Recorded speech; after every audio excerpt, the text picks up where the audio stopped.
दोस्तों हम बात कर रहे हैं इंडिया की फेमस सिंगर लता मंगेशकर की। आपको बता दें लता दी उस जमाने में एक गाने के लेती थी 100 रुपए। मेकर्स ने फिर ढूंढी दूसरी लता। आपको बता दें लता मंगेशकर को भारत की स्वर कोकिला कहा जाता है। वो आज भारतीय सिनेमा की शुरुआती सिंगर रही है जो बीते दशक एक्टिव रही। उन्होंने एक से बढ़कर एक भारतीय भाषाओं में गाने गाए। लता ने मोहम्मद रफ़ी, महेंद्र कपूर, उदित नारायण, सोनू निगम समेत कई दिग्गज सिंगर्स के साथ गाने गाए हैं।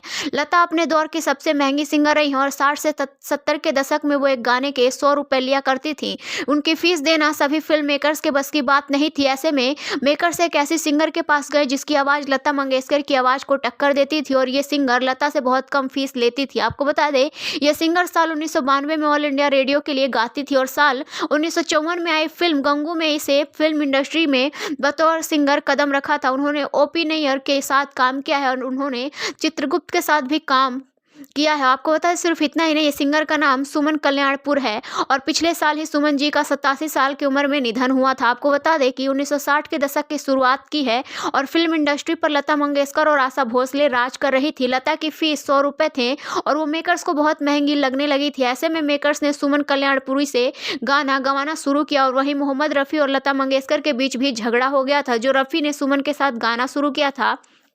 आपको बता दें सिर्फ इतना ही नहीं, साल 1965 में आई शशि कपूर और नंदा स्टार्टर जब जब फूल खिले में मोहम्मद रफ़ी और सुमन कल्याणपुरी ने साथ में गाना गाया था। इसके बाद रफ़ी और सुमन ने कई फिल्मों में साथ गाने गाए और सुमन को दूसरी लता मंगेशकर कहा जाता है। हालांकि सुमन को खुद ये पसंद नहीं था कि कोई उनकी आवाज़ की तुलना लता मंगेशकर की आवाज़ से करे। आपको बता दें सिर्फ इतना ही नहीं, सुमन कल्याणपुरी ने कहा था कि वो खुद लता मंगेशकर से प्रभावित रही और वहाँ कॉलेज के दिनों से ही उनके गाने सुनती थी। उन्होंने कहा था मैं अक्सर उनके गाने गाती थी और मेरी आवाज़ नाजुक और पतली थी, इसमें वो क्या कर सकती थी।